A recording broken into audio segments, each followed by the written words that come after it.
I'll call the Facilities Committee of the meeting of the Lambersville Unified School District Board to order at 6:31 PM. Roll call, please. Colin Clements, Here. Stephanie Olson, Here. Jimmy LeGrand, Thorsten Harrison, Here. Andrea Gemelick, Here. St. Avi Vinod. Here. Thank you very much. We have, item 3 is receiving of public comments. If you are here to speak about an item on the agenda, I would recommend waiting until that agenda item is called. If you're here to speak about something in general that's not on the agenda, now is the time to do so. Is there anybody that would like to speak about something that's not actually on the agenda? Okay. All right, item 4, facility use update. I'm going to do this one a little bit different because like the last 2 or 3 meetings, there haven't really been any comments. So I'm going to say, does any committee member have any questions or comments on any of the items? And we'll list the items and go through those specifically. Not at this point. You mean our past minutes? Sorry, what items are you referring to? Any of the facility use update, A through E. If you do have comments, we'll go specifically to that one. But if nobody on the committee has comments on any of the items, we'll move on without calling each one separately. I have no comments. Nope. Okay, I did have, so I want to, with the committee's permission, I will move directly to item D, which is denied applications on page 13 of the packet.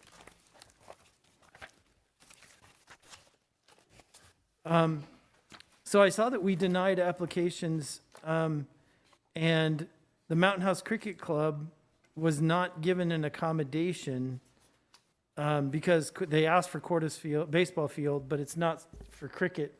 Did they not want a different field, or did they already have other fields, or?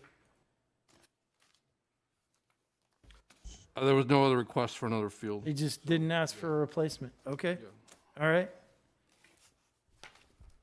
And there probably wasn't a field open anyways. Everything's Oh, okay. pretty full. All right. Okay, then.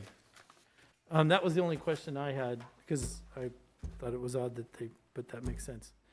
With no other comments or questions, But if I yeah. believe that they moved over to the softball field at Cordis. that was the other organization, I believe. Cricket for Cubs, which is different than Yeah, Mountain that House was the Cricket. one. Sorry about that.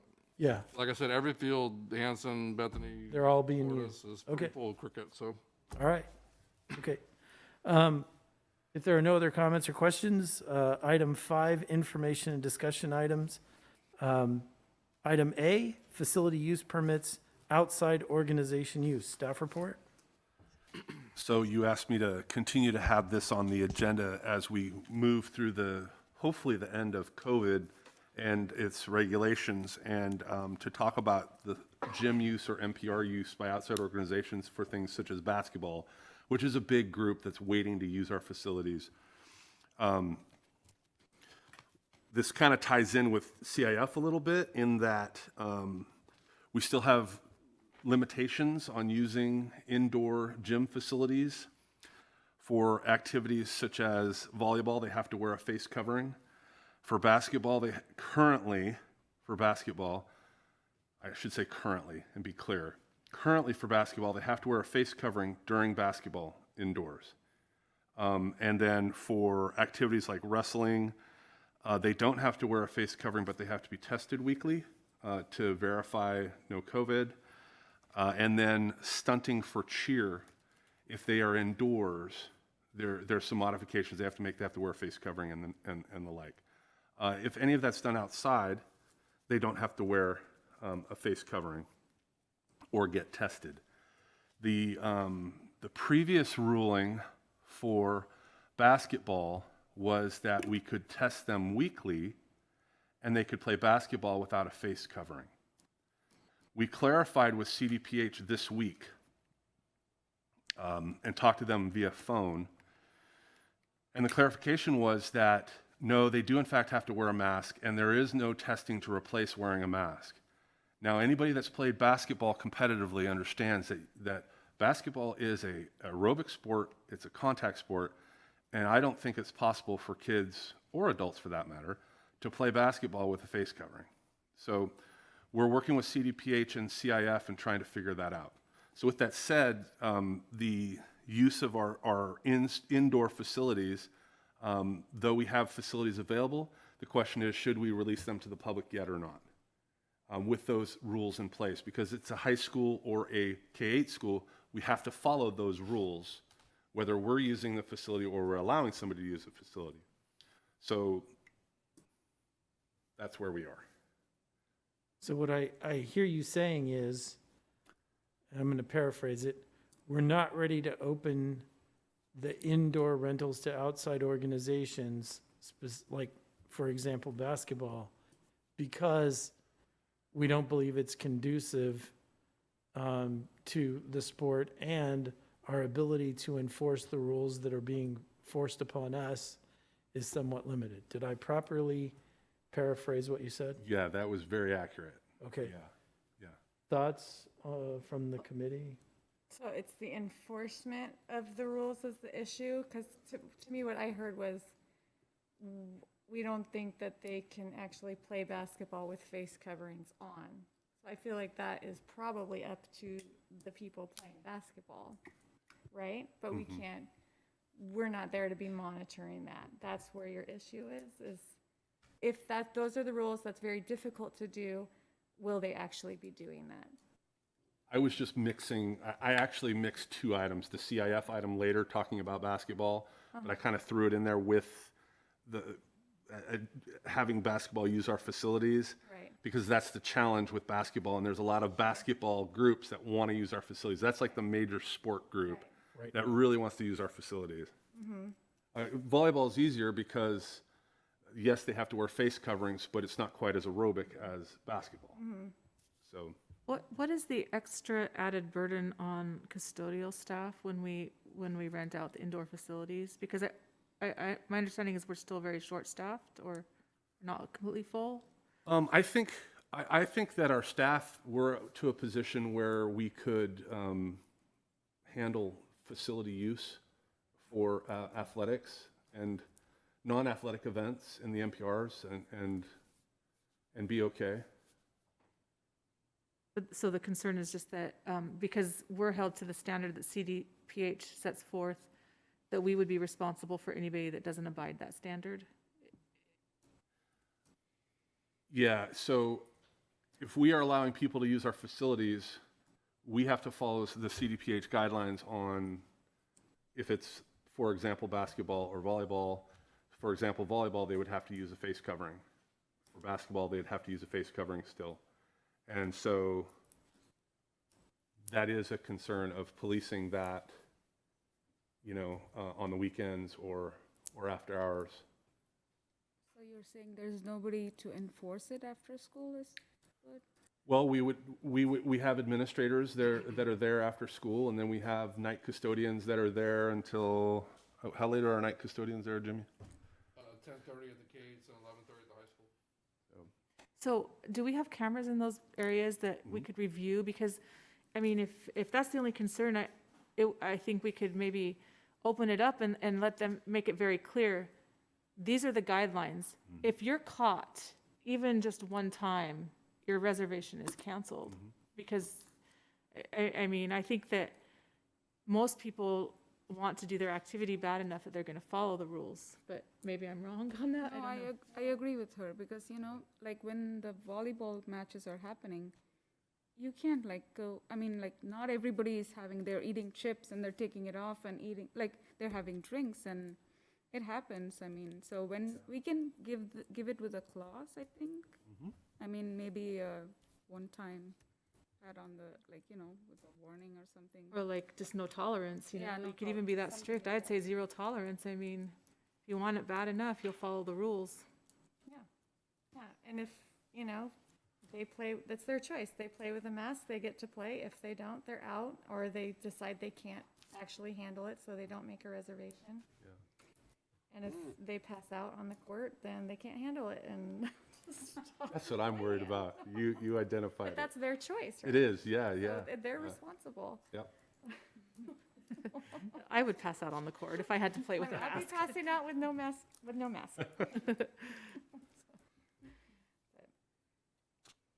So, I think I hear 3 committee members are in favor of trying to open indoor up, specifically the basketball courts, for outside organization use with a zero tolerance policy saying, look, we've got these rules. That means you've got these rules, whether you like them or not. You follow the rules, no problem. You don't follow the rules, And we're gonna we change. can do random spot checks, because what you might get is, well, they didn't follow the rules, and we didn't, but we're punished and they weren't, but like, maybe, it's random spot checks or whatever. I, So, I apologize. I don't know that, my recollection may be wrong, but my recollection is the committee's responsibility as it relates to when we open up is to make a recommendation.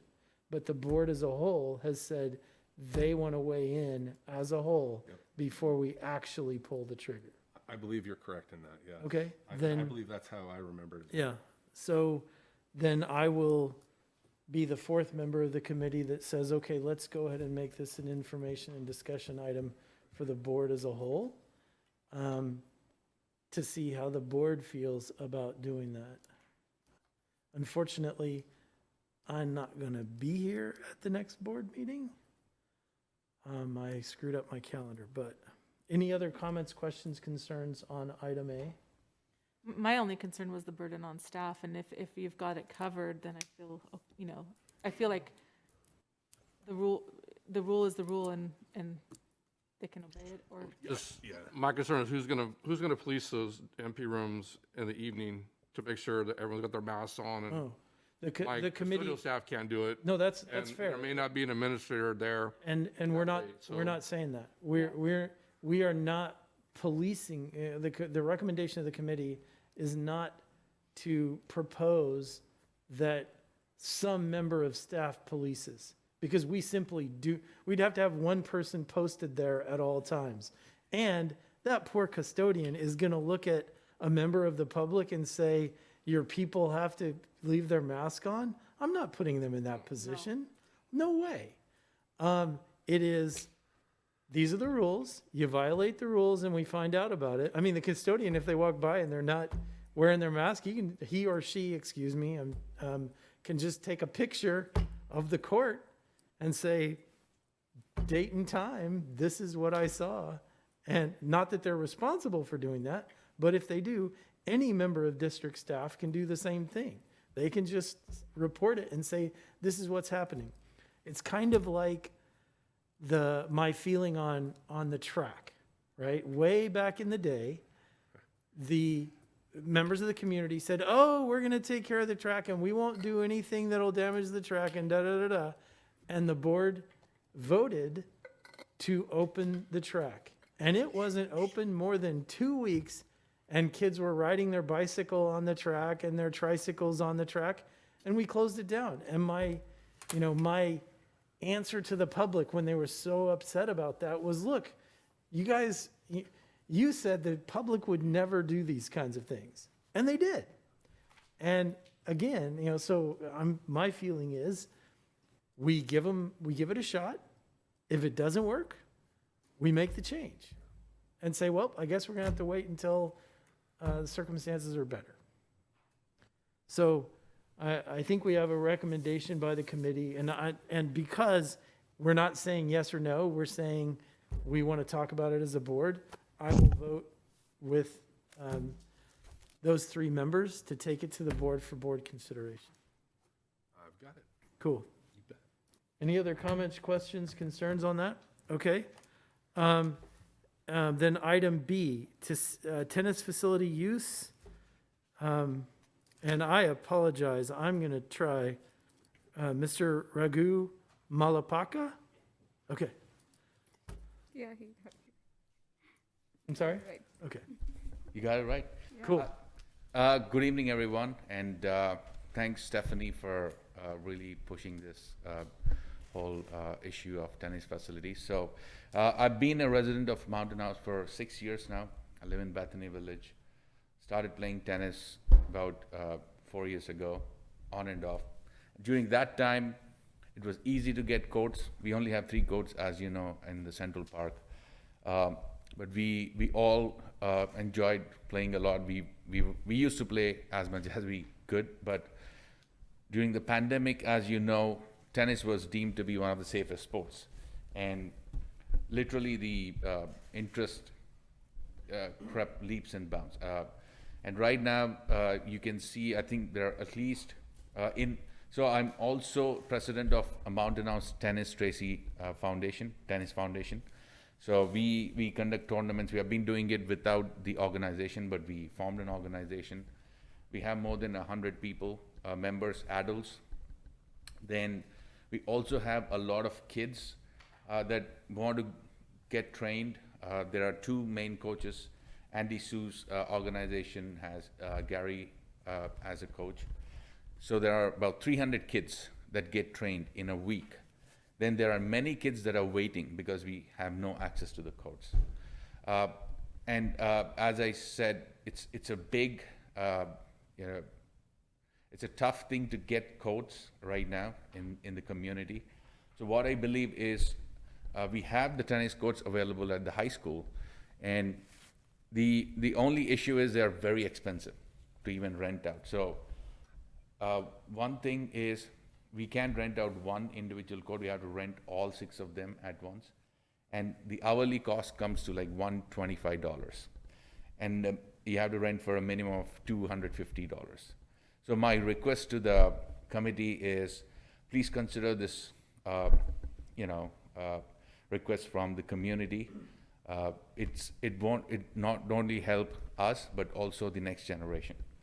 And I think we have a great resource. It's just lying there, especially on the weekends, without being used. So one of the things committee has mentioned earlier that, you need somebody to watch. I can vouch for it that at the Central Park, people start playing at 5 a.m. on those courts, and then till midnight, until the lights go off. And I've never seen any incident happening because they're always busy, number one. And number two, tennis courts are fairly easy to maintain, just the net. One thing is people, going on skateboards or things like that. But like I said, if they're mostly occupied, it shouldn't be an issue, especially on the weekends. So I humbly request the committee and also the LUSD board members to consider this request, and please open up the courts. So it will be a huge, thing for the community. And also I want to mention one thing, are some of the teams that represented Mountain House Tracy Tennis Foundation stood as some of the top teams in the Bay Area with limited resources. So imagine if we have more resources and more help coming from our side, it would be an amazing. We'll stand out as a community in the state. So thank you. Thank you for considering the request. Thank you very much, Mr. Malapaka. Is there any other public comment on this specific item?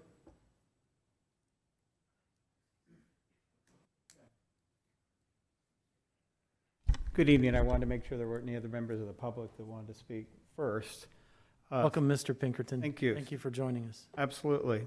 Angel and I haven't been here since December of 2019, Angel, where and thank you. we got a 2-year renewal on the swimming pool, and of course, we've had no swim program the last 2 summers, unfortunately. But thank you very much for the 2-year contract. At least we didn't have to disappoint the community through 2 public meetings, just 1 that way. But we're going to work. We'll certainly be back to you soon, I think, to work on next summer on that. But that's a subject for another day.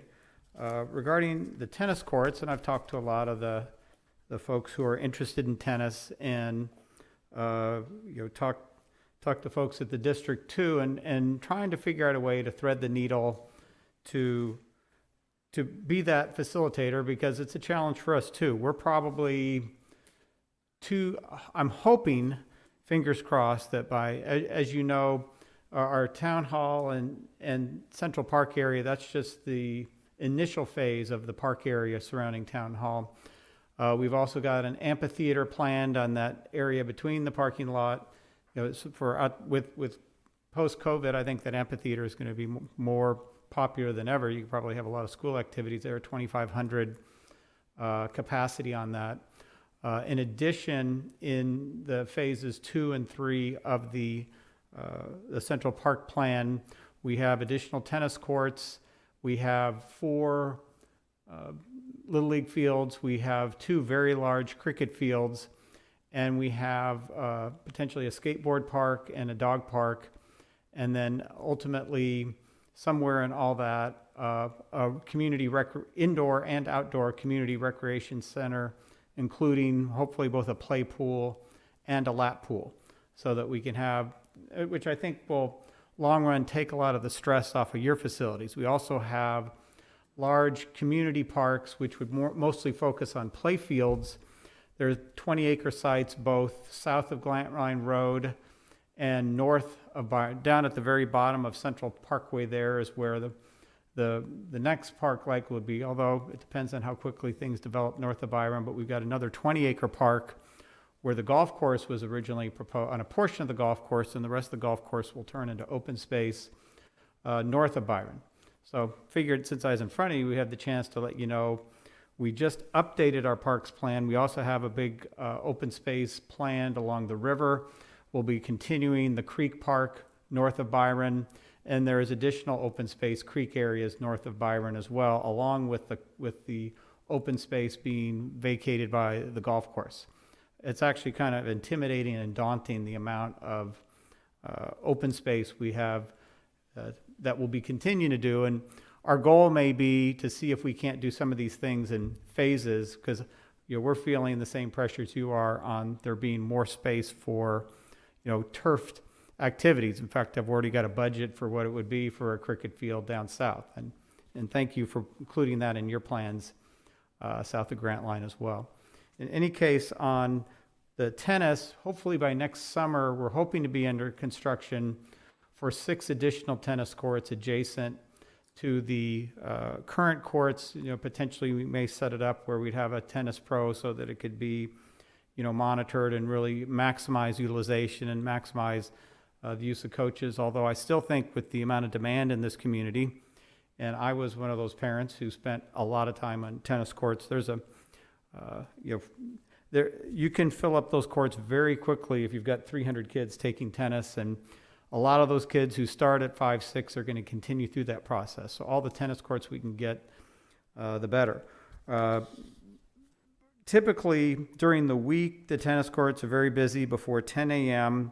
and then after 4 p.m. People will drive by during the day and say, you don't need more tennis courts. But the reality is, anywhere you go, tennis courts aren't very busy between 10 a.m. and 4 p.m. on weekdays, and usually noon and 4 on weekends. But the rest of the time, we're virtually fully utilized on those courts at this time, and we could probably rent them twice over, and it's really constrained having tournaments and other things that they want. I think we've really dampened demand by not having space, and frankly, just 3 courts is very clunky for attempting to have tournaments and things of that nature. And eventually we want to have the ability for people just to go out and have free play as well, and not have to be tied into a coach or a team or something like that. So we're very interested in seeing what we could do, both short-term and long-term, to facilitate all the demand we have out there. So hoping you'll consider some potential tweaks to the policy that you have, where we can kind of maybe share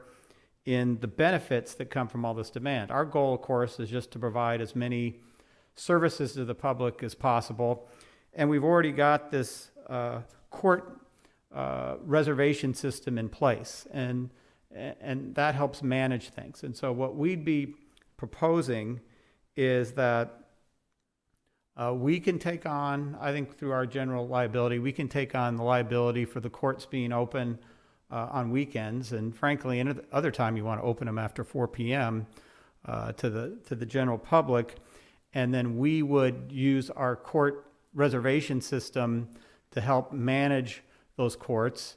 And we can also use our security folks and the sheriff's office if need be, to deal with any issues. I don't think we have a lot of issues on the courts. That's more everybody battling for the prime spots. And it's parties where we have the big problem, not so much on the tennis courts. But we do, every week, Angel coordinates with the sheriff's office and as need be with rank so that they know who's reserved any spot at any one time. And so we can be out there not just there to take on the liability, but also to facilitate the reservations and enforce the reservations if need be. And we do have our private security that operates after about 2 o'clock in the afternoon on weekends and then overnight that can make extra patrols along the courts during those times just to make sure there's no problems. But as Mr. Malapaki said, the courts have really been one of our least impacted areas when it comes to vandalism, mischief, those sorts of things. There's just I don't think, other than for a skateboarder, there's not and even for skateboarders, you can't really ride up on top of the net, so there's not a whole lot for them to do on a tennis court. They usually get bored pretty quickly. So instead of using your typical policy, we would propose that we take on the liability, which is the normal process. We don't need restrooms or anything like that to rent out. There's not, we'll have Cordes Park just a block away when that's completed later this year, which is going to have a restroom facility in it. What we would propose instead of paying rent is just to whatever we're charging at the courts. We're still in a constant process of trying to figure out from a demand supply standpoint and a community benefit standpoint how much to charge for the courts, and so that may be a moving target. I can't commit to a specific rate. It's pretty low right now, frankly. Yeah. Yeah. Right, and that's probably going to go up. But in any case, we would propose, instead of paying flat rate rent, we would just pass through the income to the district as our rent during that time. So we're kind of, however, the busier it is, the more revenue you receive from the courts. I think the only other issue for us, and it may be one we can work through, is the opening of the opening of the courts and the closing of the courts. I think we do have.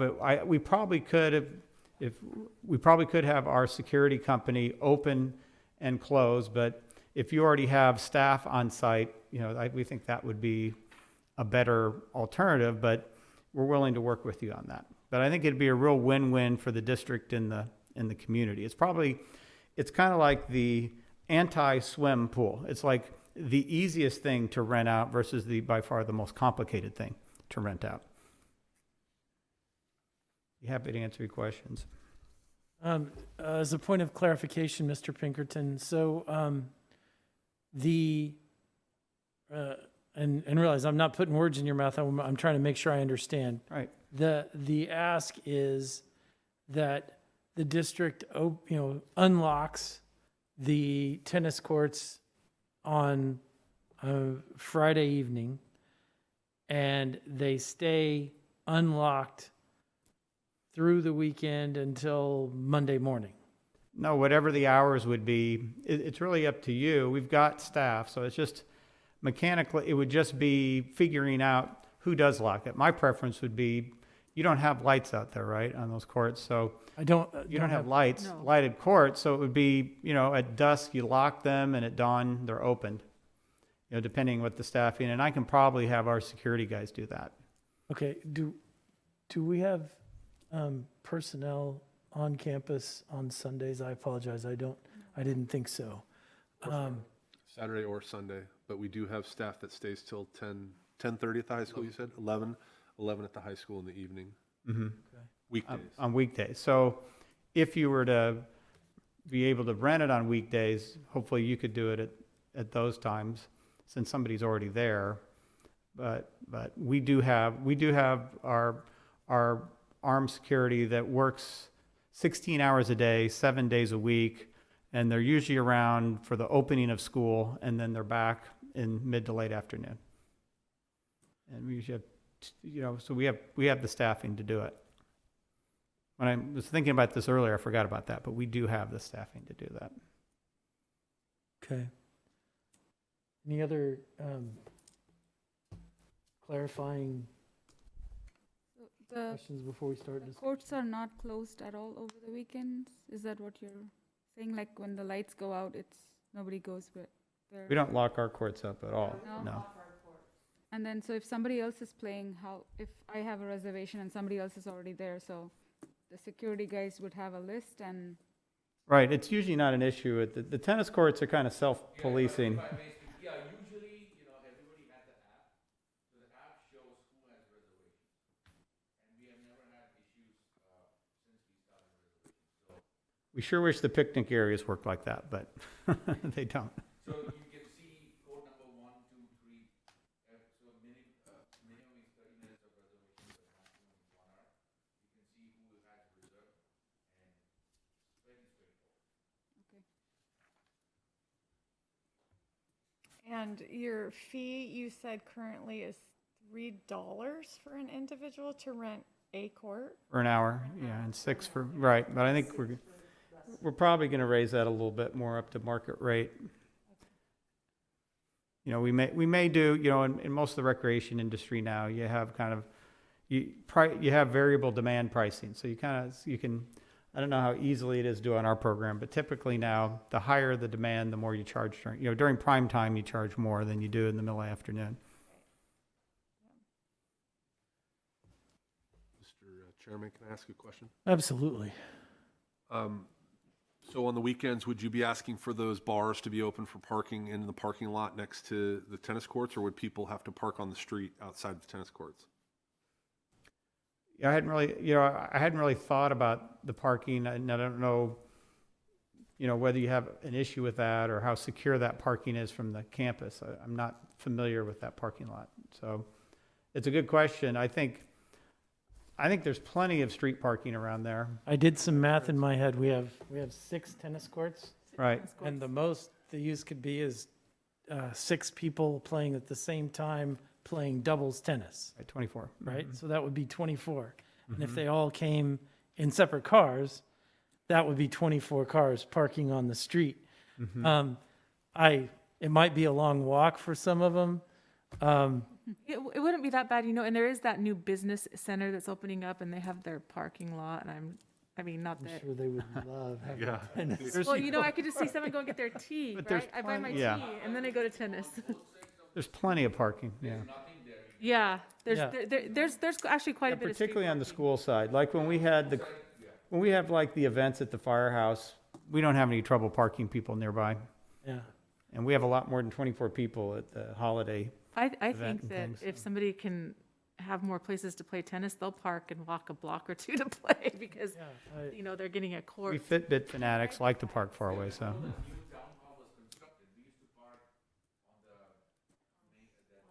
Main Central, yeah. Yeah, so I wasn't really thinking about parking, listen. So the ask is, I'm looking at it saying, okay, a tennis court, way different than a theater or a swimming pool. Yes, the nets can get messed up, right? But that's, for foot traffic, that's about it, right? I think it's way different than a lot of our other facilities. And as I mentioned, whenever Andy Sue proposed that he rent it through the auspices of Mountain House Flag Football, which also does the tennis, and keep control of the keys and all of this, I was like, gee, it'd be nice if we could find a way. The CSD is bringing a proposal, not fully fleshed out, but at least conceptually, that the courts would be opened and closed. There's some discussion as to, because we don't have people on site that we, like, my fear is saying, oh, we'll open it and close it. Well, I know enough to know that the classified staff that do that, the current contract says they don't have to pick up their shift on, like the extra shift, right? And so my fear, and by the way, we can't do it for free. I know that from hauling trash when we hosted the state debate tournament. I didn't even realize it, but I violated contract by changing into my blue jeans and hauling trash bags for 6 hours or whatever it was. So I'm nervous about, like I know better than to say that's going to happen. But if the CSD possibly can have the security, yes, that means security has keys to our locks, right? That there's that potential issue to work through. We could do a double lock system where there's our lock and their lock. We could do it that way. to On our control. nights, yeah. Mhm. Yeah, Do a double lock, which Okay. would help mitigate that a little bit. yeah, that's a good idea. And that's the kind of thing that I want to do here is because I feel like and realize it's not our decision. We make a recommendation. This is going to have to go to the board as a whole. But I kind of want to say, gee, how can we figure this out so that we benefit the community and yet we are the appropriate stewards of the assets of the district? You know, because anybody who knows me knows I'm a firm believer in protecting the assets of the district for extracurricular and co-curricular activities of the students. And it feels to me like there's probably, a way that we can work that out, that district staff between the CSD and LUSD might be able to work this out. The parking, it'd be more convenient if they had access to the first pipe, whatever the bar, right?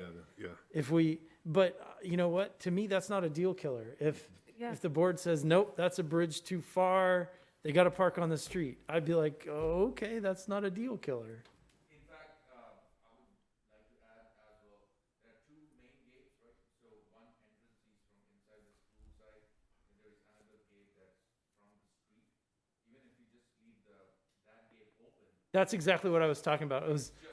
That's right. Lock the gym, keep the one near the gym closed and open the one near the street. But even if the board doesn't want to do that, I don't think he's talking about the parking lot. I think he's talking about the entrance to the tennis court. oh, There's a street entrance. yeah.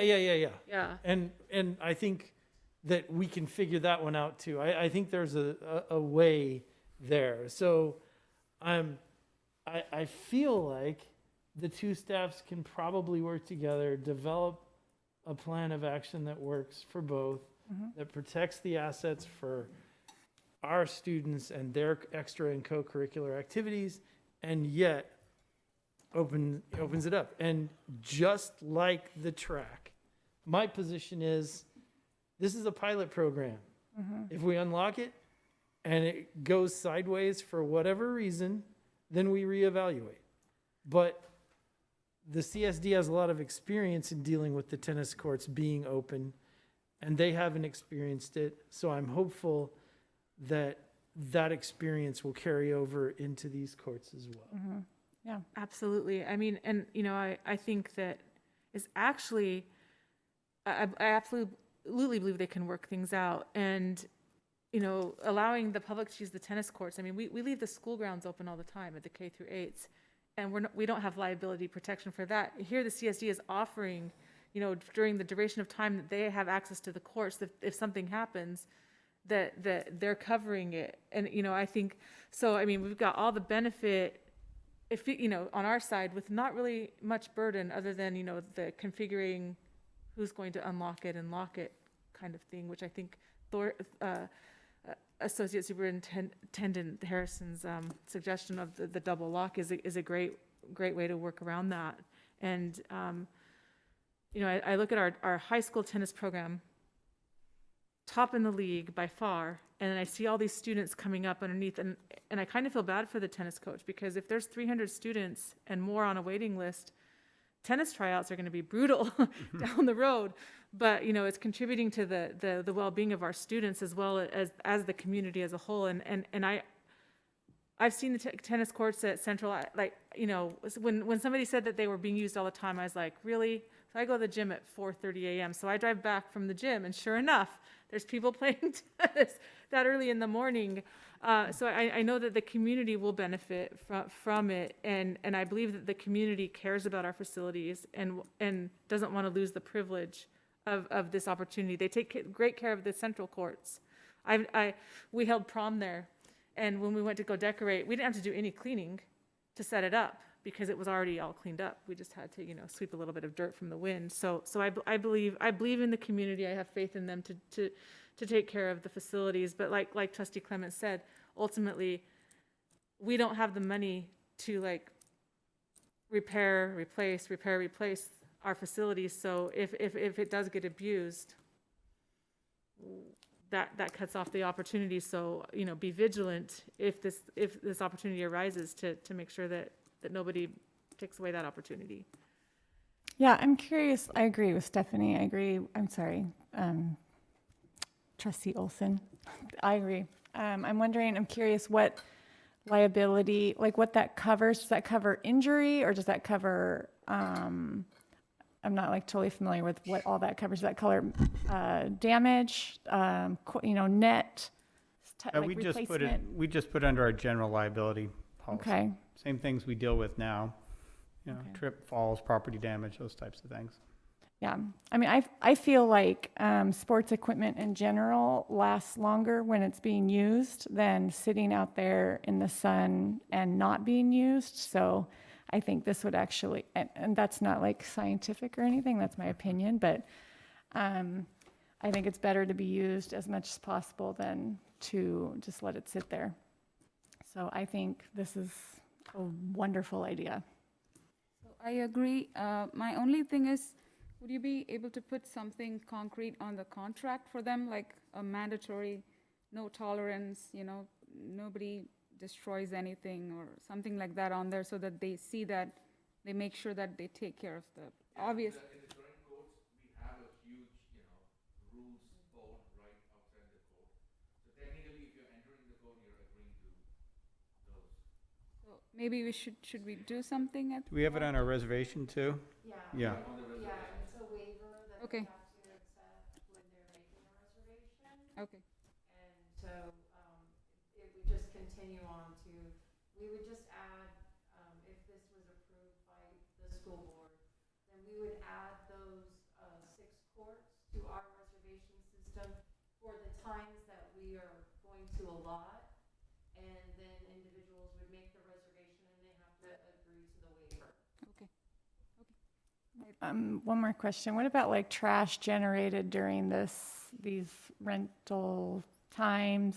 Like who takes care of that? Pets, do you guys allow pets on these facilities? I mean, I wouldn't want The pets. trash is minimal, so, Um, you know, On the tennis courts, I can say the trash is very minimal. On the basketball courts, that's a different story. Mhm. But the tennis players seem to be very respectful of the area, and they do keep it clean. And then, and no, there's no pets allowed. Okay. I believe the school district doesn't allow pets on property as well, at all. So that is part of the rules Okay. when entering the school grounds. And so, I mean, we can definitely add that additional item if renting, this high school tennis court, please understand, no pets allowed on property. I think that's good. But you have it posted around the schools, correct? I mean, I don't have kids in school anymore, but I remember when I was taking them to school that I saw signs. I think they're there, right? I'm assuming they're still there. Yes, we do. Okay, that's, But it's also posted around town, like, no dogs off leash, no blah, blah, blah. You know, we see poo everywhere. It's everywhere. So it's just. as long as you know, they're not something- grass courts. Yeah, to Yeah. be I think if they were grass courts, I'd re-emphasized. be really worried. Those are a little more expensive. Yeah. And I think your point about the trash is a really great point. And I chalk that up to, it's a pilot program. If people leave a bunch of trash, which I don't believe they will, but if they make it intolerable, we will change it. And I'll be the first one to stand in front of the public and say, we said it was a pilot program. If, and I'm not speaking for the board, if the board approves it, is there anything from a different district staff perspective? I know that there's the locking and the unlocking, that we don't have staff to do that over the weekend. And the trash pickup, right? We don't have staff to do that over the weekend. And is there any other silver bullets that might kill this? That, oh my gosh, and liability, we've worked through the liability and getting us protected on the swimming pool. So I got to think that's not an insurmountable That was much task. tougher to do, yeah.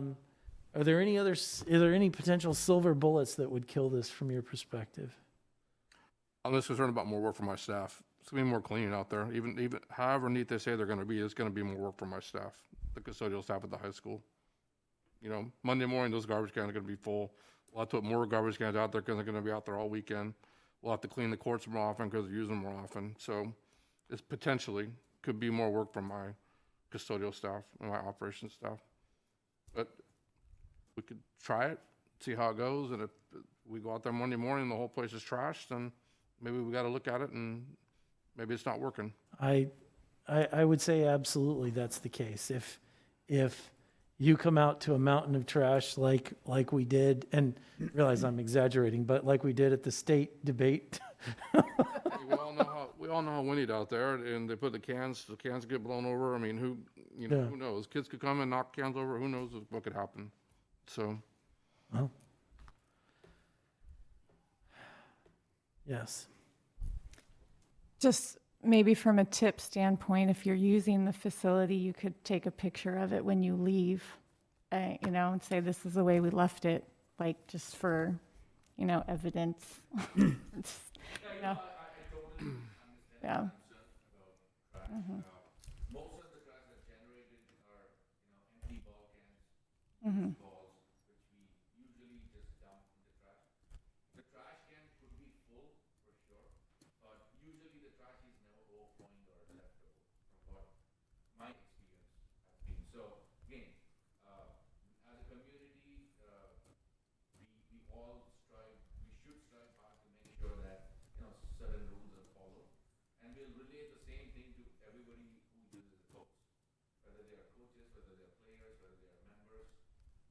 Simple rules, just how you treat your house, do the same here. Clean up after dump. If there's an issue, our security guys can give us kind of an early warning if there's a problem one day. That's sort of, if they'll be driving by every, probably once an hour. Good. So do we have a consensus? Yes. Yes. Okay.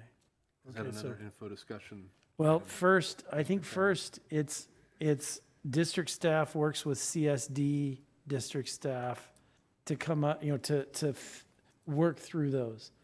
And then bring a recommendation to the board, I think is the way that has to go. Because a conceptual,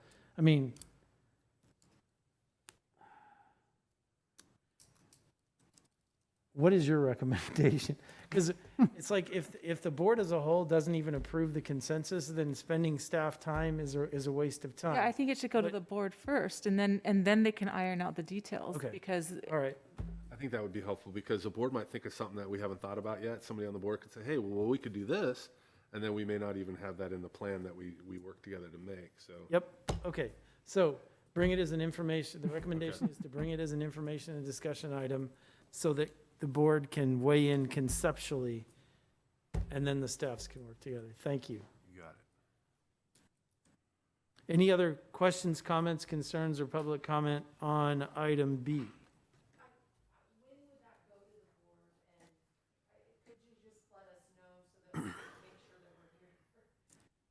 Can it be the next? If it's your direction, I can get it on the 8th, the next board meeting, because we had that extra week. Oh, yeah. So this week was kind of like a cushion week, so board docs are due next week. I would like that. I would like to see it on that agenda. I would yes. too. Okay. I will endeavor to do that. Yes, ma'am. I think it's the 6th. It's Wednesday. Or did I say the wrong number? Sorry. Sorry. The 6th. So be here the 8th. No, the 6th. Sorry, the 6th. The 6th, sorry. Okay, any other questions, comments, concerns, or public comment on item B? Okay, item C, cricket fields. Vara Parasad. How bad did I get that? Was- He's our president for MSCC. I am Nitesh, and I am the treasurer. I'm the treasurer for MHCC. So I'll be doing the presentation for today, and he's allowed me to do that if that's okay with you guys. Sure. Really appreciate you guys allowing us to come in and present, and in short notice getting it up on the projector as well. So from a MHCC's perspective, we are here as a community-run organization looking to further the sport of cricket in the community. So we are looking for ways that we can partner with the LUSD to provide more facilities for cricket for the community. I'm just going to the second slide. As a part of doing that, I mean, it's great to hear, actually, it was awesome to hear that the LUSD is already working on cricket grounds in some of the new schools, as well as the CSD is helping us with that too. So some of what we're asking may be coming to fruition anyways. There's two requests that we want to go through. One is a proposal for having a cricket pitch into the schools. And then the second would be maintenance and facilities being opened up for us to be able to use. So going to the slide number 3, we are a community-based organization. We started in 2009 with 16 members. That has grown to about 270 adults who play cricket today. And we train professionally about 100 plus kids, having to turn away another 150 kids only because we do not have facilities today. I'm hoping as soon as the other facilities open up and come through, then we should be able to take care of that as well. That would be awesome. Our coaches are professionally trained instructors.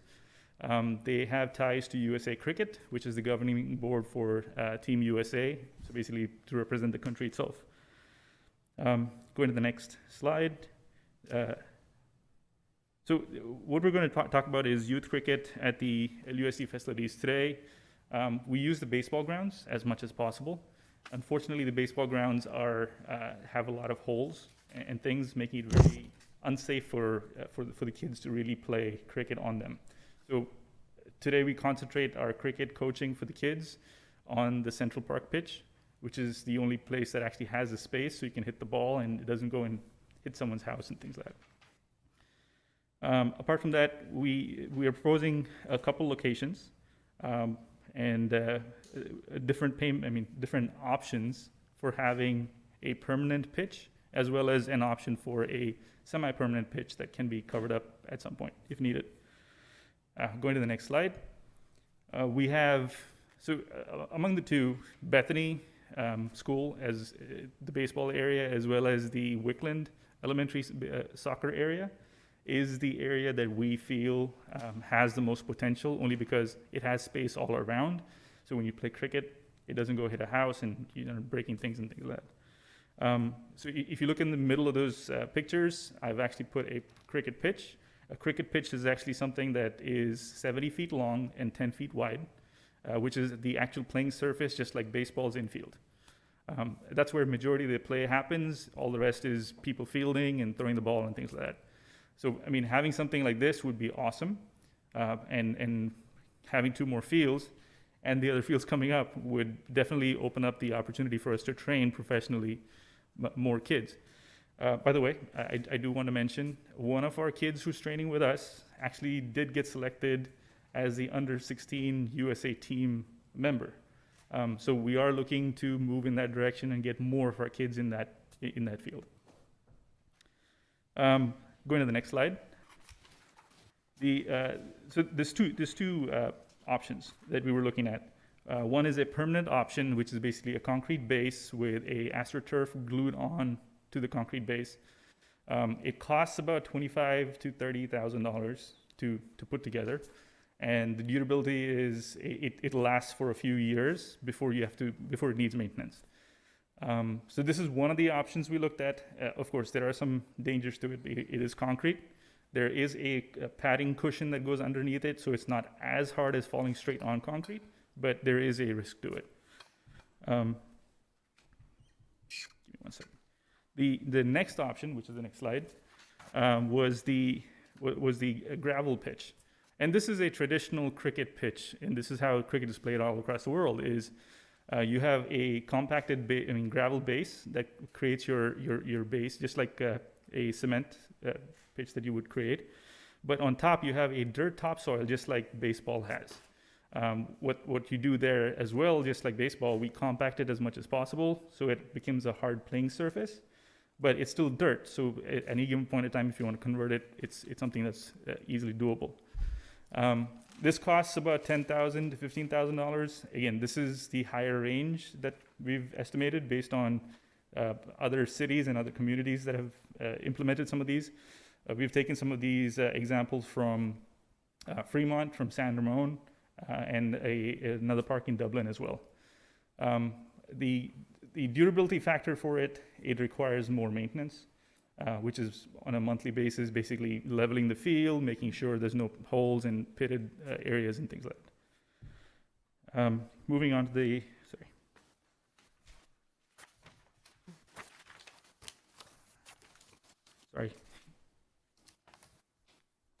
All right, moving on to the next one. All the slides that you just saw was mainly us asking if we can get new pitches in the two schools. This would also help us actually if we could tie up with the LUSD to do training for kids at the schools as a sport, for cricket as a sport. We can we have plenty of volunteers for us to be able to do that and facilitate that for the schools as well. I know recently I just read an article about Cricket for Cubs that you guys had signed up with, which is an awesome way to go as well. Given that we are here, we are in the community, and we are all residents of Mountain House, I think considering us helping as well might be something that you guys can take into account. Now, moving to the next portion of our asks. One, we wanted to thank you first for listening to us last time and changing the watering schedule, because it's really helped us, because the field is dry. We're able to use the fields a little bit more. Again, this is more for the adults. One thing that has started to prop up, though, is that we have a lot of potholes, both on the infield playing surface as well as the outfields. I'm not sure why the outfields are getting so many potholes, but we're starting to find a lot of our players running around and tripping and things like that. So the ask is if we could get more frequent maintenance on the fields, both infield and outfields, filling the holes, leveling the baseball infields, also looking at the outfields itself to see what we can do there. The current facilities that need maintenance that we've been renting from you guys is the Hanson baseball fields, both of them, the Bethany fields, and the Altamont fields. Sir, to your question about what happened when our request for Cordes got denied, we actually did end up booking another field, and that's how we went forward with it. And then the other request that we have is access to restrooms. In Hanson, it's great that the CSD has a restroom right outside, and it's perfect. But when it comes to Bethany and Altamont, it's hard to find a restroom unless you try and go back home and come back. Again, these are all the requests that we had. I'm open to any questions you might have, and I would really like to thank you for the time. Thank you very much. Does the committee have questions or comments? Yeah, I'm wondering, so you're currently using 4, like Lammersville School District fields, and are you also using CSD fields as well? How many fields does so- this club use altogether? Fair question. So we are using Hanson's 2 fields, Altamont and Bethany, from the School district? from the CSD, we are using the Central Park field on the Saturday, and then we use Central Park field on the rest of the day, Saturday and Sunday, for kids cricket. And apart from that, we also use the Altamont Park, actually. The Altamont yeah. CSD Park? Correct. Okay, Which we share with Little League Baseball right now, actually. okay. So I'm actually one of the coaches with Little League as well. So we want to make sure that we're using the fields properly and giving the kids the time that they really need. Okay. So we partner pretty well with them as well as Andy Sue for football. So when you say permanent, semi-permanent, you expect the wicket holes to be there and everything to be there, right? No. So basically, these are just the pitches, right? Okay. The wicket holes and Every time things. you come in. Yeah, so the way we work is we don't use things that destroy the ground. Right? So we don't actually put wickets into the ground. We actually have spring bases on metal, so we just put it on there and we're good to go. There's no making holes or No anything making- else on Okay, okay. And It- you, it. Sorry. and you would be using the actual cricket ball? So for adults, we use the hard tennis ball. Okay.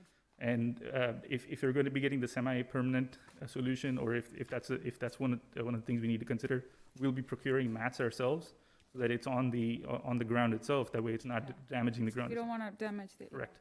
For the kids, we use the actual leather ball, which is because we have to train them True. that way, and that's the reason why we did that. Just have a clarifying question on Sure. your ask. Whether it's the permanent or non-permanent option, are you asking the district to pay the cost for this? Or are you asking permission for your organization to put this in at your cost? So that's a fair question. So I think what we're looking for is if we can partner with the district and maybe bear costs on both sides, we can find sponsors to be able to help us fund some of that as well. That's basically what we're looking for. Okay.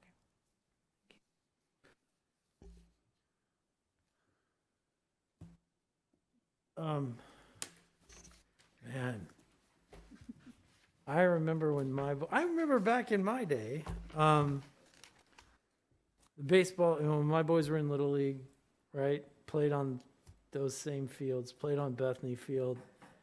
And I can't tell you the number of hours I spent on Bethany Field pulling up rocks and filling holes. And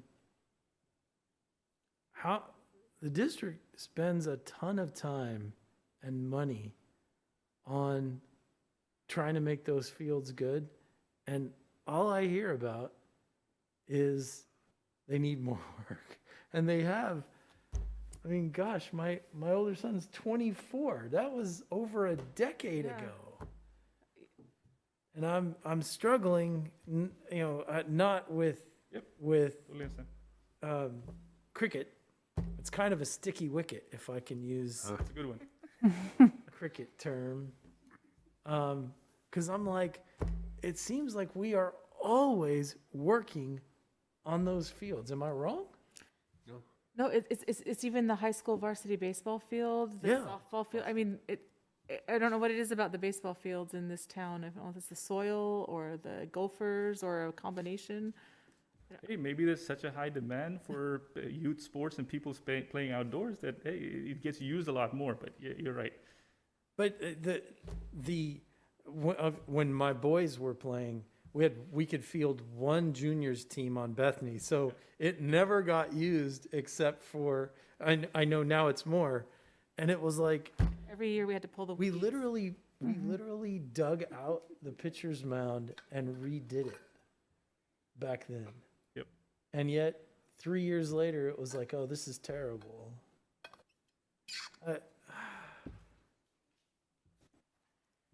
I'm wondering how many CSD baseball fields or softball fields there are, and how many you want, and is it like how many is softball or baseball taking up? Like, because obviously there's a lot of demand for all of these fields. I'm wondering if like that has the CSD been approached to expand there, or is there just no room there? So we've done a similar presentation in front of the CSD as well. And I'm happy to hear that things are coming up and getting considered. We didn't know that till now. Right. But yeah, I think overall we've approached the CSD as well as LUSD now.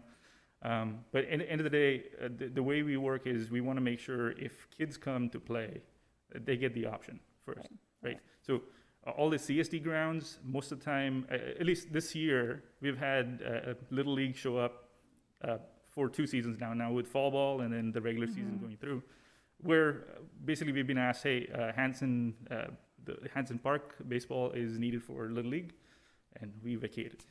Like I said, I'm one of the coaches as well. So for me, it's easier. I know exact schedules that the games need to be taken care of, and we just schedule around that so that there's no conflict. I'm also a coach with flag football with Andy.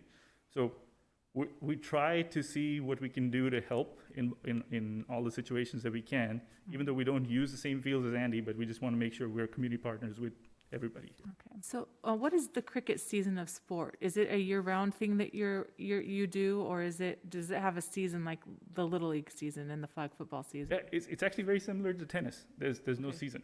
Okay. It's actually all year round. What tends up happening because of the cold weather during winter is we have a lot less people coming out to play. That's the only season that actually people stop using it. I would really want to support the development of the sport in the community. I have a very deep concern about the Wickland Field location that you requested. That eliminates their soccer field for their sport, for their school, and there's already let's see, it's right in the middle of 2 potential soccer fields. If I may answer that one. So the direction of that pitch is open. To orientation, so Yes. you could sliver it in Perfect. between 2 soccer fields. That's our goal, because potentially. we looked at it and we said, okay, you have 3 soccer fields in Wickland, 2 being in that location, right? And we want to work with the community to make sure that we are not disrupting soccer, Right. but we also have a facility that we can train our kids on. Yeah. So I think the issue with that is that Wickland is building a parking lot into that field, which means the soccer field would then have to be pushed over, which it. means I don't. I'm wondering if the Wickland field becomes a moot point with It the does. knowledge that I believe the new elementary school plan cost it. Is it planned with 1 or 2 cricket pitches? One. It has 1 cricket Okay. pitch planned in the design. Would that negate your need for the Wickland field, knowing that school Yeah, will have one? do you happen to know the timeline for it? Ian, each of these things are going to take. Not now. I'm just, The timeline is when the grocery store is open. No, I'm just kidding. by the way, I do work for Safeway too. Just a Renaissance man here. Yeah, I think it does. And then if the parking lot is going to be expanding into it anyways, then it's not a ground that's going to be useful for cricket either way. Okay. Because Bethany Field has already been used regularly for cricket. I see them out there early Saturday mornings every time I go to set up for flag football. And I don't think there's an issue. The baseball people haven't ever said anything about it being an issue, have they? No, we actually work around the baseball Yeah. fields, but yeah. I do have a comment about I think the bathrooms is kind of a overreaching ask probably. That's, on weekends and stuff, that's a lot of work for staff to open up our bathrooms. But, I don't know if you've talked to the other leagues, Little League and flag football, they rent the porta potties and they get the permission from the CSD. Yep. And that's how we we've done it for, When we were on the board of yeah. Mountain House Little League. And, you know, like, I love that some of the newer parks like Cordes and Hampton in the CSD have actual restrooms, and Central, you know, but yeah, for the old school places like Wickland, Quest, and Altamont and Bethany, we have to, Yeah, we have porta potties there right now for Yeah. soccer. Mhm. And if the porta potty is the solution, then we're happy to work with the CSD and see what we can do there. Mhm.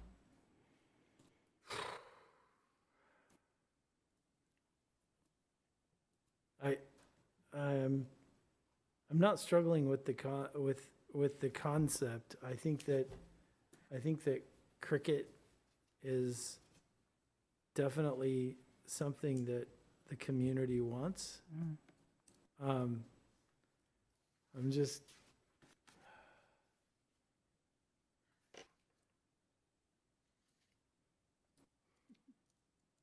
it's the whole field maintenance thing. We spend so much effort on the baseball fields, and I know this is ignorance because I didn't play any sports, right? I got a full ride scholarship in debate.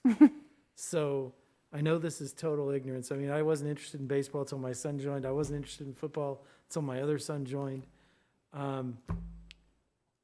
But if we do it, it's got to be, I mean, we have to make it safe, right? And in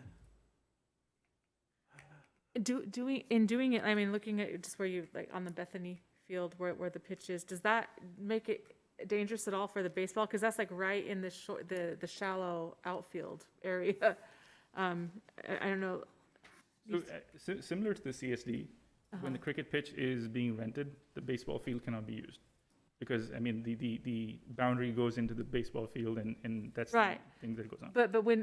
With the pitch the pitch will be permanently on the field. So when baseball is using the field, the pitch will still The pitch will be there. whether you're playing or not. right? So I'm just wondering if that poses any risk, a conflict of. I mean, it's Just like an uneven turf, like an uneven ground with grass, turf, Okay. whatever. yeah, I agreed. It's the same thing where, baseball's out there and they create a divot in the field, and Okay, it's a so problem for cricket, and cricket's out there and they put a divot in, because they're fielding balls too, right? Absolutely. yeah.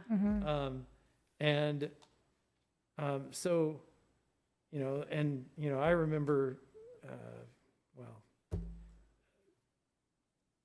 you're using the field in two different ways, which is going to create a wear pattern that may or, the poor outfielder runs forward to get a grounder and it hits the wrong thing and they take it in the face. It happened to my son without any cricket. Doesn't, Yep, yep, yep. it's totally, my personal feeling, and I want to be clear, I believe that cricket needs to be supported in this community. My personal feeling is on this is I'm not, and realize I'm one member of a committee, but I'm not ready to support a recommendation on this yet. I want to talk, I don't feel like I can answer enough questions and get enough answers to be able to say, oh, I recommend moving forward, which is not, again, not saying I don't support it, saying before I personally cast my vote as a committee member to send something to the board, I gotta kind of believe that I understand the pros and cons, and I don't, as a non-athlete, I don't know that I do right now. I want to, like your question, I want to talk to the LUSD sports teams to, because I don't know if baseball has a feeling on it, but we could, there could be, next year, there could be a Mountain House High School cricket team for all I know, right? So I'm not saying, oh, well, if this causes a problem for baseball, then we're not, we can't do it, because that's not what I'm saying.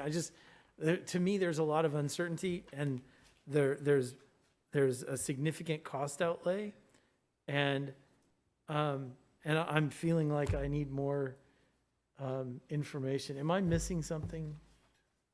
I don't think so. One thing, if a couple years ago, 2.5 years ago, I was asked by this group to investigate a pitch at Wickland, and I met with the then, I don't remember which club, I think you might have participated. It was the same MHCC. Yeah, and we actually got a gentleman out there that had created pitches all over the Bay Area, and he gave us a quote for a pitch, and it was quite expensive.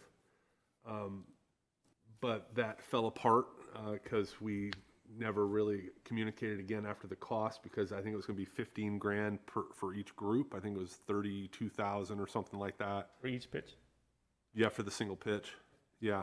Okay. Well, I mean, he was, he laid the Concrete. ground foundation so that we didn't have water puddling issues, because there's a lot of issues that come up with, the different levels. Yep.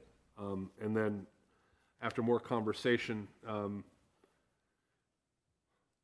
my recommendation was the more expensive pitch, because I coached previously in Dublin where there's pitches on the fields and they're AstroTurf, and some of the athletes I coached would transition from grass to AstroTurf without any problem. So at that point, I think the cost was prohibitive because it was very costly. To do AstroTurf. You had to do the turf in a safe fashion, and our facilities here are top notch, and we want to make sure that our facilities, when they're put in, they last for a long time and they're the right material, and that kind of fell apart because of how much money it was going to cost, and to be quite honest, the guy was kind of flaky that we were working with, and he never got back to me on a couple items I had questions about, so it kind of filtered out. But I think that was 2.5, 3 years ago that we worked on that. So just as some background, if conversations were had, I would recommend turf if we were going to go anywhere. I was going to ask about that because that sounds, I mean, ideally, given all the field problems, I'd love to turn a lot of our baseball fields into turf, like a pipe dream. But yeah, I agree with you on that. And going along with what you said, Trustee Clements, it's kind of similarly to what we did with Associate Superintendent Harrison earlier on when we toured the facilities and checked their conditions. It would be nice for me to see, like physically go out and see kind of and actually watch a cricket match so I can understand like the game and see how it's played, so that makes,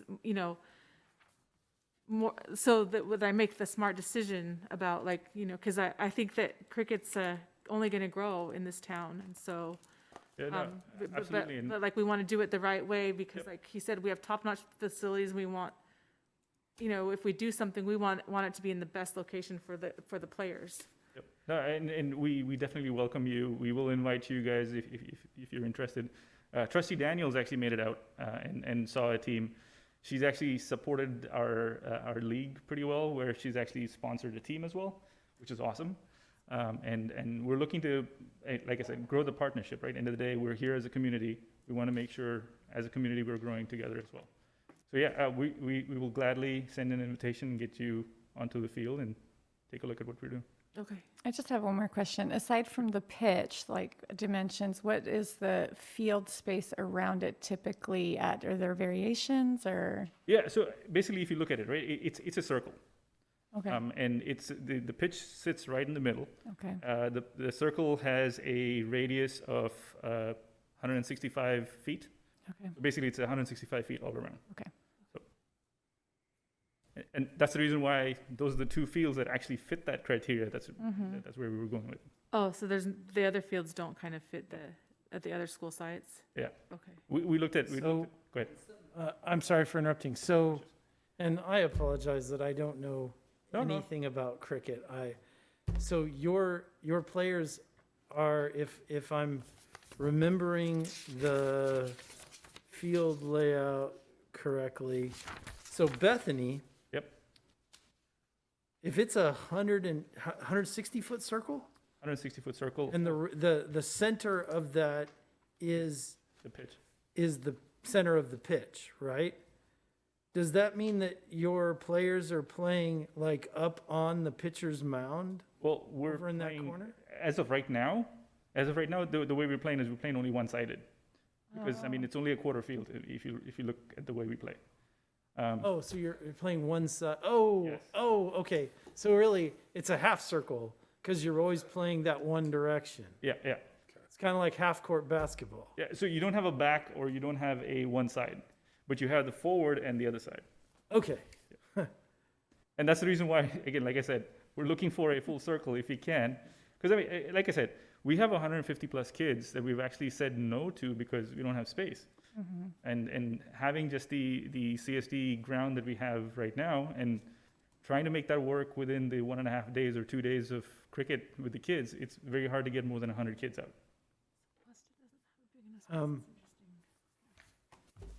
So I come from the land of cricket, so I'm gonna be partial.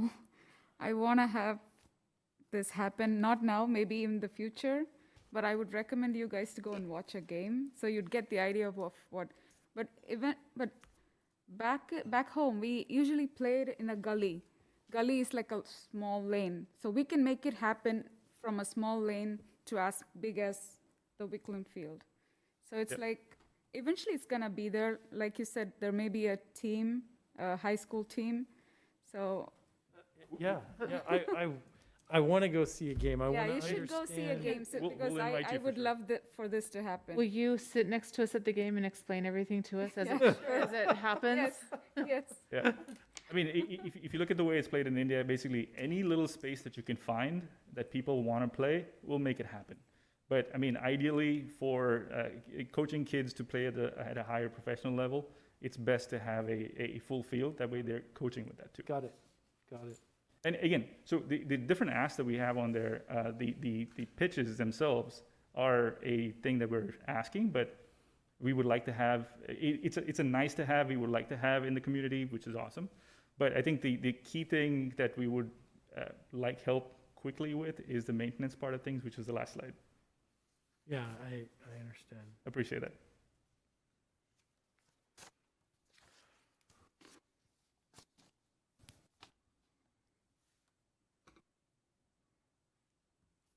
No other questions? I'll say thank you. Any other questions, comments, concerns? Oh, thanks for your time. No, thank you. Thank you so much guys for your giving us time. Yeah. Yep, thank you. So I said my position is, I don't feel like I can make a recommendation. I need more information, but I don't know how the rest of the committee feels. I'm for a recommendation. So I'm concerned about the Wickland field. I'm not really concerned about the Bethany field because it's already been used, but I just wanted to check. I'd like, I just want to make sure, because I know the high school freshman team uses that field, or do they not use it anymore? That, I wasn't clear on that, like, My understanding is it depends on how many teams we have. okay. I Because did, we have the JV field now at Cordis and the varsity field at the high school. If we have to field a freshman team, it would be there. so it just like their input, on how that would impact them, and, if there's any CIF things that would get in the way of that, but other than that, I think Bethany doesn't seem like it seems like a great place, and so I don't know if we could, revisit this at the very next meeting, maybe, so give us time to do a little bit of research and ask those questions or get that information. Also, yeah, like, is it in the budget? Like, the budget is also something that I don't know anything about, Lammerville's budget. So, I mean, you were considering it before. Is it still, Yeah. are we still able to consider that given the current budget, et cetera? Mind if I comment on that from the previous? Please. So previously, when I was doing my research, two and a half, I can't remember if it was 3 years ago, the committee was going to use facilities use fees to pay for half of the pitch, Okay, and then the club was going to pay the other half for the pitch. okay, That's how we were going to pay for it at that time. okay. And was the pitch that you were going for turf at that time as well? No, initially it was the gravel. He had 3 different materials. He started with a larger material, then gravel, and then almost like a decomp granite material, and that was with a border that's down and hidden around the pitch. We got that far. Okay. But the immediate ask is the maintenance. And do you have a sense of what that means? Because I don't, I mean, don't know what that if it's an issue for them, then it's an issue for everybody on the field, right? Like, There's- if there- there's holes and Yeah, divots. there's so- potholes and, I Yeah. mean, because you're a flag football coach, you also notice that it's also an issue for the kids on the grass in the flag football. There are potholes everywhere. Like, I almost twisted my ankle coaching my team the other day. Yep. So, yeah, Right. there are some. Yeah, and I don't know if we'll like get to this in item E, facilities, field maintenance, but like Wickland, I mean, you don't play at Wickland, but Wickland is like mud. There's mud, area, I mean, everything is, kind of all over, so, I don't know how to address that. I don't know what you do, but it probably should be addressed in some way to take a look at it and see how to fix it.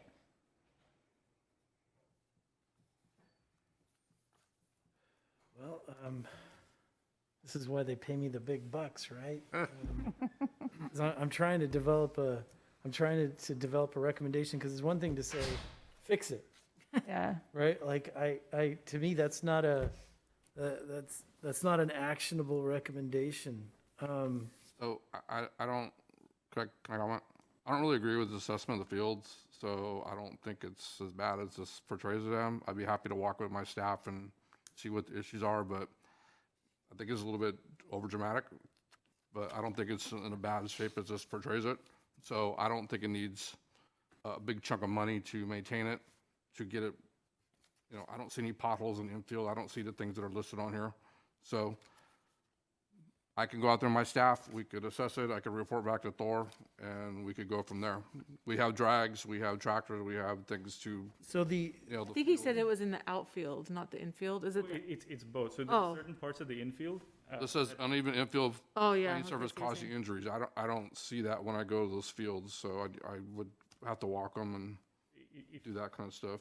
If you like, we would love to come along and kind of show you as well. If So when Trustee Olson and I did the facilities, because because we're both on the committee for the beginning of the year, we walked the facilities, but we walked all of the high school facilities. We didn't walk Bethany, and we didn't spend a lot of time in the outfield, right? So maybe, I would be interested to go to those two facilities and take a look myself, right? Yes. And the committee is more than welcome to participate.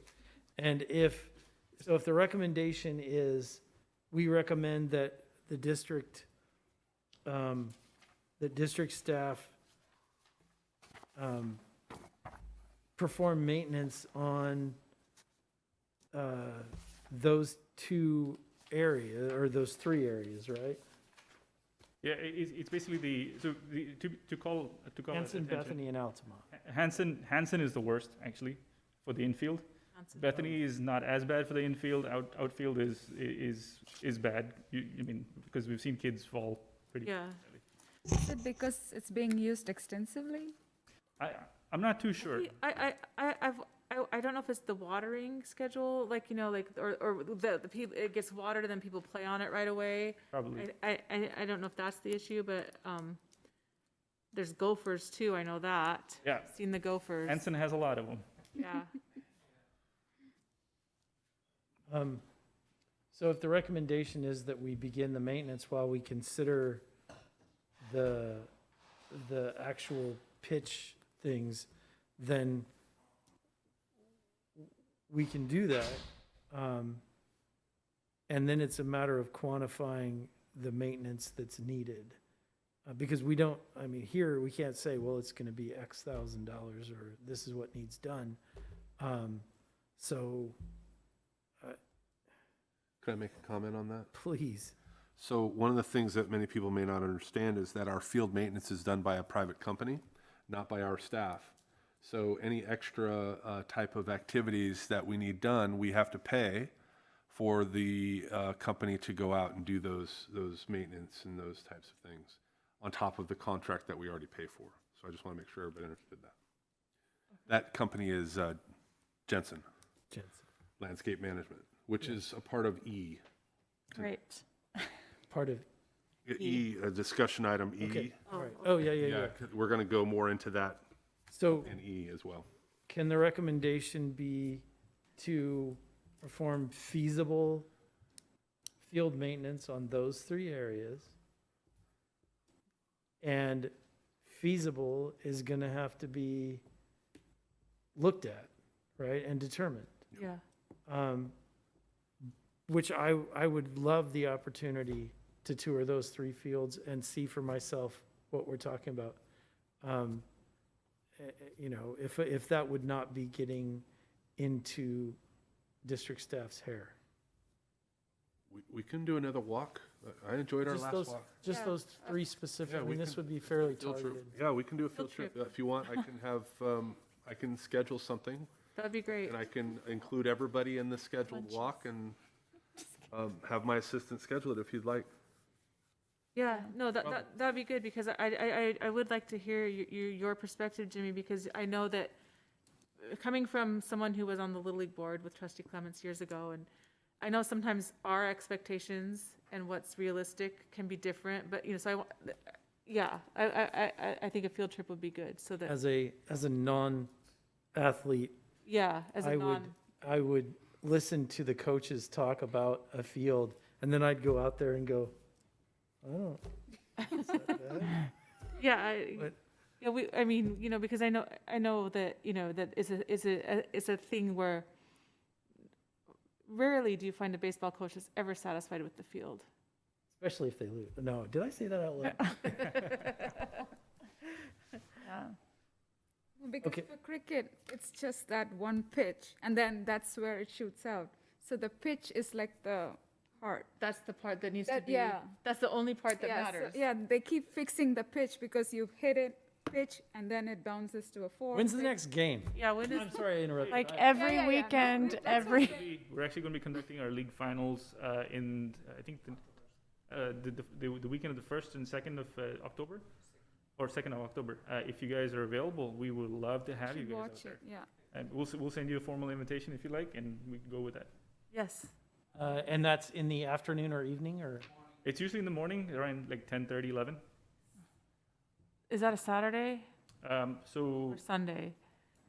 I think it's a Saturday. what day works for you? We'll switch the finals around. No, No, that's, No, no. We don't. can Google it, like YouTube it. You can even like. Yeah, Google I it. can, that's There's true. a Yeah. really But long I will movie be there, by the way, called- so send me an invite, I will be Yeah, there. Lagoon. I would like an invite as It's like well. 5 hours. You Yeah. can So watch it's that October movie. 2nd is where it's She's currently, saying- Saturday? I've seen Lagoon. The second's a Saturday. late morning. Classic. I'll be there, October 2nd, late morning. Yeah, so I was, it I'll was just tell actually Andy really soon good. I not to make couldn't me a stop field watching. administrator for flag football that day, and I can be there. Perfect. So Yeah. are we okay with that does that make an actionable very clear. recommendation? Yes, sir. Feasible maintenance. Yep, I on like the those word 3 feasible, Yep. yeah. it's clear. Okay. And when we do our walk, we can talk some more about, you know, what we see and what's there. Cool. Thank you very much. Oh, thank you.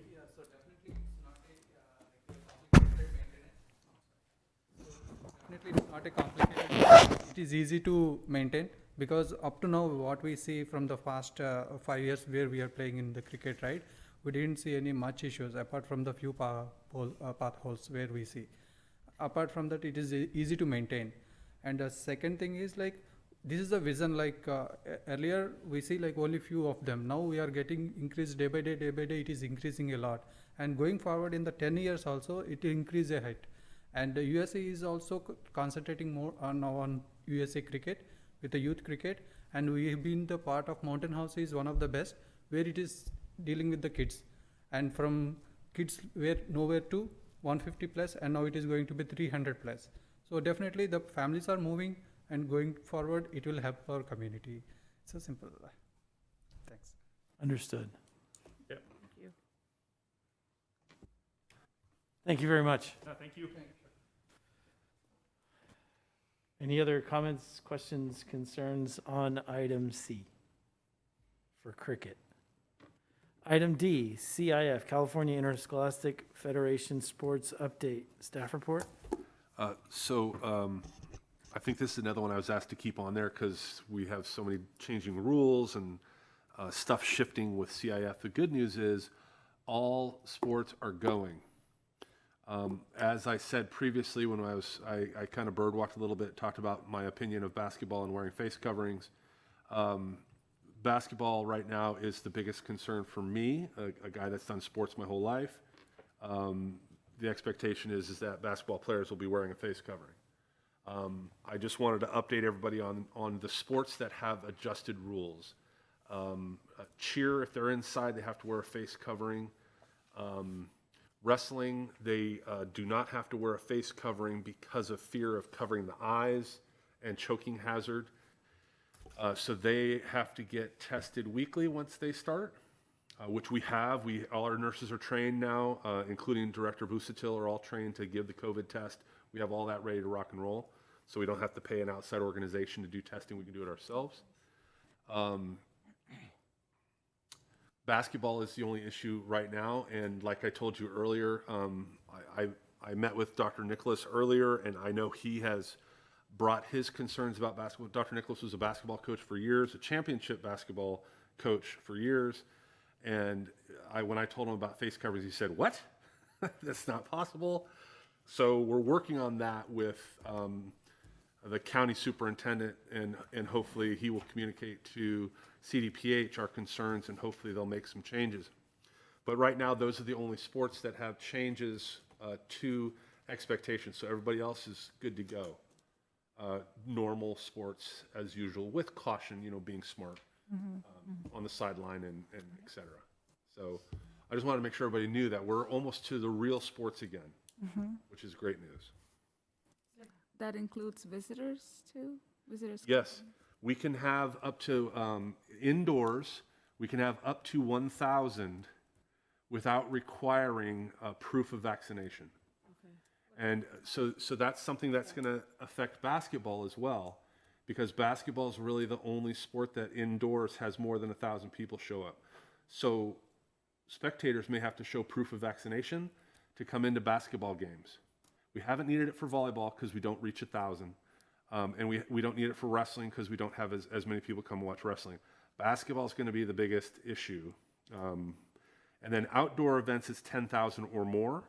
You have to request a vaccination proof, which our football teams and our baseball teams, other teams, obviously we don't have more than 10,000 people attending our events. Even at homecoming, it wasn't more than 10,000. It's not a mega event, I think they call it, or a super event. I don't remember the nomenclature. But right now, our last concern is basketball. Right now. And I'm assuming that our district's not the only district that has that concern, that other districts, athletic directors and superintendents are also. Yes, when Dr. Nicholas brought it up at his superintendent meeting with the county superintendent, he told me that all the other superintendents were going like this. Okay. Nodding their heads because they all have the same issue. They can't imagine kids running up and down the courts. I mean, it's like cross country. They're running that much. Yeah, no, I'm really struggling to understand how they expect that to. As am I, but we're working on it. Yeah. And our superintendent has a good voice, so we're working on it. Awesome. I'm confused about the requiring vaccination because since you have so many people wanting to get into the game, you're going to put that stipulation on the visitors, or like beyond 1,000, or if you want more than 1,000, they all have to be vaccinated, or just we're only allowing vaccinated people because we can only allow 1,000. So thank you for helping me clarify. Wasn't sure. So CDPH is requiring, not us, Right. Okay. to if we expect we have more than 1,000 people participate in watching an event, they either have to show proof of vaccination or a recent negative COVID test. Okay. And they have to show that at the door. Okay. And what we're going to have to do is we're going to have to guess, is this event going to have more than 1,000 people? Like our first home basketball game, it's going to have more than 1,000 people. So at the door, we're going to have to warn parents. We're going to have to send out something from the high school, from the principal, and say, hey, be prepared to show evidence of vaccination or a recent COVID test. Okay. So will that be for all the students as well, or is that only an adult requirement? It's anyone that can be vaccinated. Okay, so, I believe the other individuals will have to, well, everybody have to wear a face covering no matter what. But yeah, for those that can be vaccinated. So what about children? They have to show COVID tests, like a 5-year-old, I mean, a negative COVID test? I don't know how young it goes Okay, at this juncture.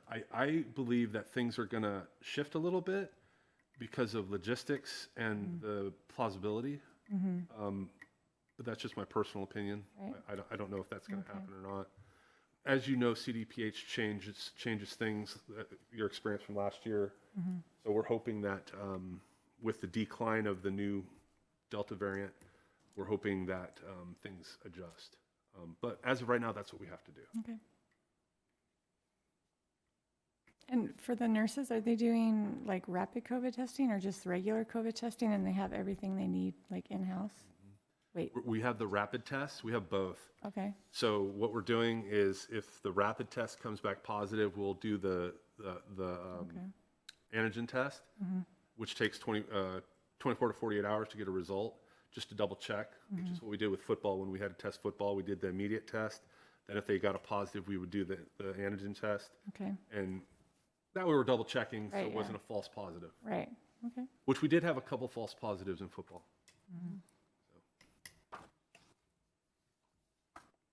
That's my report, Chairman. Any other questions, comments, concerns on item D?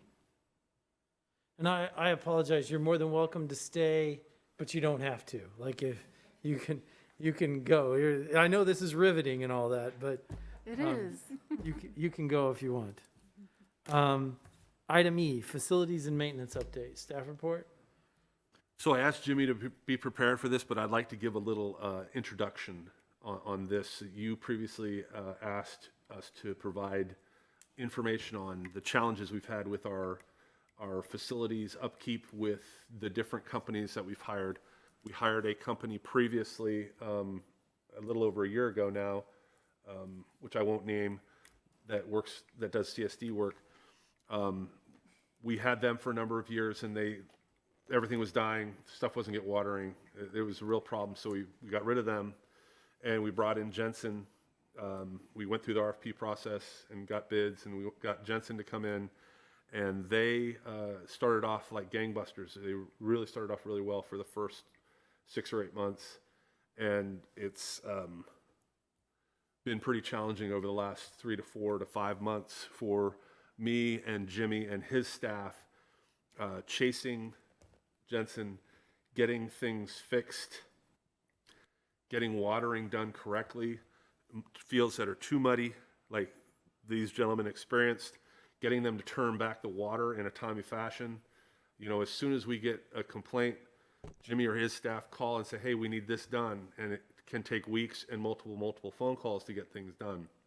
So with that said, I'm not going to take all of his thunder, but there's other things that are occurring that you wanted us to report on. And Jimmy, go ahead. So, as Thor mentioned, our biggest problem is irrigation. I get almost daily complaints about overwatering. Cuesta is the worst one at this moment. The other one is Wickland, the soccer group I use on the weekends. They complain the fields are too muddy. They're almost, at some point, unsafe to play on sometimes.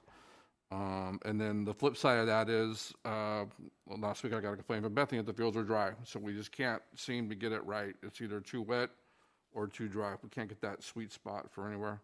That's probably 80 to 90% of our problem is irrigation. We're dealing with a lot of breaks, mainline breaks, lateral line breaks. The biggest thing that's come out the last couple of weeks is we're starting to lose wires. The connectors on the wires are filled with silicone, and when you make the wire connection, you put it in silicone to keep it dry. If you don't get the wire all the way up in the connector, it starts to corrode over time. We already have problems at Cordis. Cordis is just a year old. We're already seeing wires start to corrode. And the systems we put in are two-wire system. I don't want to bore you with the details, but what that means is, if you're familiar with like your phone, if it's a two-wire system that loops around the school, once there's a break in that wire, everything beyond that point doesn't work anymore.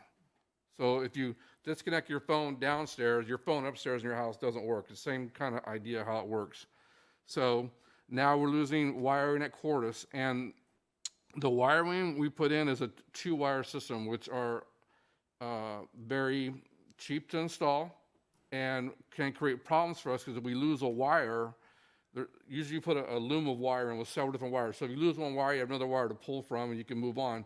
These 2-wire systems are very difficult to maintain. And as the wire corrodes, it corrodes down the wire. And when you start to make a new connection, you have to get a clean piece of wire. So that wire starts to shrivel, which means you may have to do a splice, which is another opportunity for water to get in, and just creates more and more problems. So that's our biggest issue. We haven't had a lot of valve issues lately. We have a sprinkler head maintenance built into our contract, $500. I don't have a lot of sprinkler issues lately.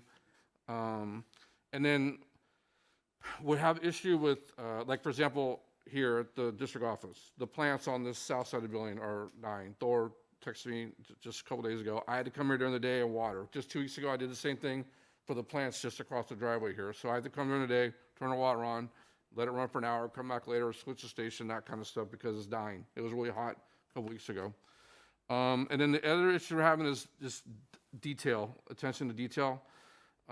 Things are not edged. Tree wells are not weeded out. There is, along our pavement sidewalk, there is an edging there, and a lot of times you look, you can't see it. It's overgrown. So if you look at the outfield fences on the baseball field, there's a mow strip along that outfield fence. It's not edged, and there's dirt up on it. It's that attention to detail that we're not getting. And then I feel like when we draw attention to something like that, they'll get on it and focus it, but then something over here at another school will start to slip. So that's where we're at. We've been asked to cut back water by CSD. First it was 5%, now it's 10%. I don't, based upon what I see at Questa, that probably hasn't happened there. So that's an issue. There's been a little bit communication issues with paperwork I've mentioned to the board before about them not getting me stuff in a timely fashion and to get repairs done quickly. And when I deal with our HVAC company, for example, they'll send me a proposal, something's broken.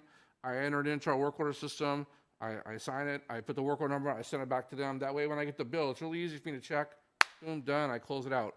I don't have that same system with the landscape company. It's very cumbersome. I have to go through and search our work order to find out when did I send this proposal, or whether I even signed this proposal, or are they just fixing stuff, sending me a bill. It's that kind of stuff too. So in a nutshell, that's what we've been dealing with. It's been pretty frustrating for us, getting the site complaints and so on and so forth. So that's where we're at. So Did I miss anything? No, I don't think so. If I could add, so with that said, I think I informed this group. I sent a 90-day letter, a 90-day improvement letter to the company. I've been in contact with the vice president of Jensen for California, who has responded a number of times and gotten people here to work on projects that were just unacceptable. For example, the tennis court water leak that they worked on 6 or 8 times unsuccessfully, and some other items. So we're in about the 80th day with them. So I'm going to have another meeting with, I've had quarterly meetings with him as well. Monthly meetings, monthly, every other month, monthly meetings with him. I couldn't remember. Since we gave him that letter. So we're close to the 90 days, and we'll have, at the next meeting, we'll kind of say, hey, we need these things done, and see if they can get it done.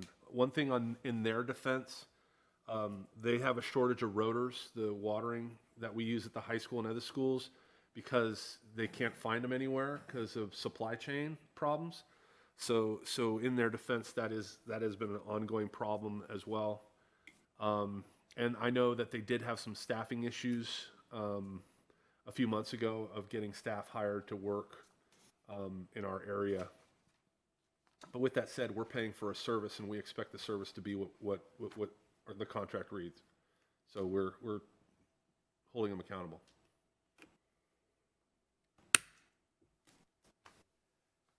Questions, comments, concerns? No. So I'm at Wickland Field all the time. I actually emailed you about one of those daily complaints that you get, sorry.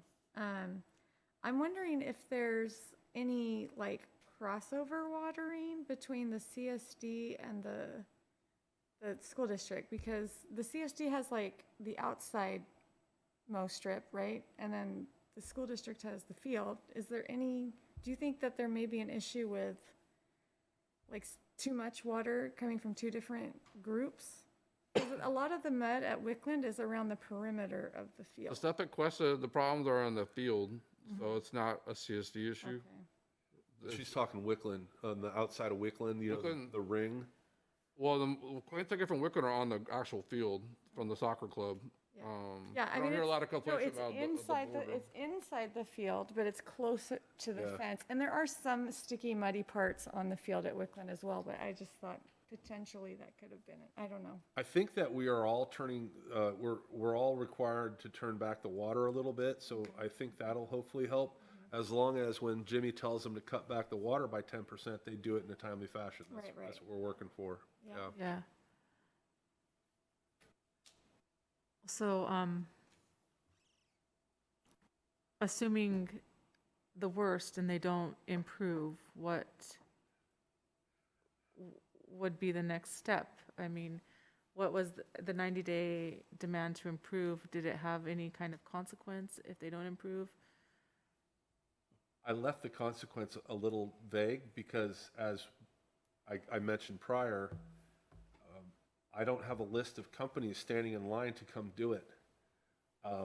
We already are not happy with the people that work in town for the CSD, and so we have to do some legwork and see if there's another option before we take any action.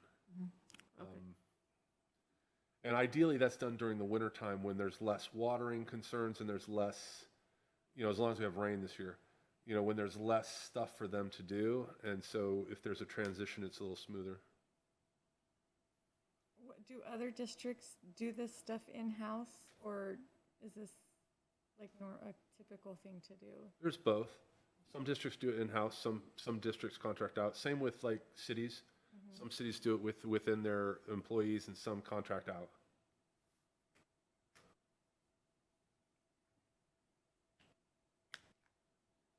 Any other comments, questions, concerns? Thank you for the update. So I want to thank you guys, having lived through this with you.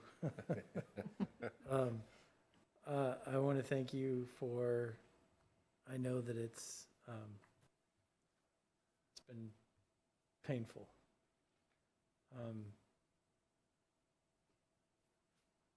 So keep us updated, and you have our support. Thank you.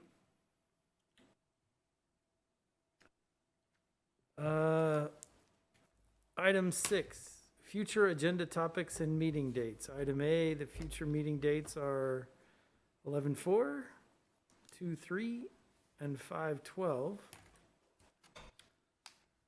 Is there any thoughts from the committee on items that they would like to see on the agenda of a future meeting? Revisiting the fee structure, if you might need any extra sanitation fees based on how it's gonna, because we're gonna go open full swing. So if you would need extra manpower, money, something of that sort, like, have a topic where we can go and see if we need extra, like, all the restaurants are charging like a little bit extra for the COVID sanitation fees, so something, We already did that. okay. You guys already, Yeah, we did. yeah, the 2 hours, the extra on either end, and that's if we need it. So I think we're good. I think we're in good space for that, Okay. if we need it. And I think things are getting better. So I'm hoping that can be moved Yeah, away at some point. yeah, that's what I said, like, Yeah, whether we want it or not, like, Yeah. have it back on, and we can revisit the situation if we Bet. want to take it on or leave it there. you betcha.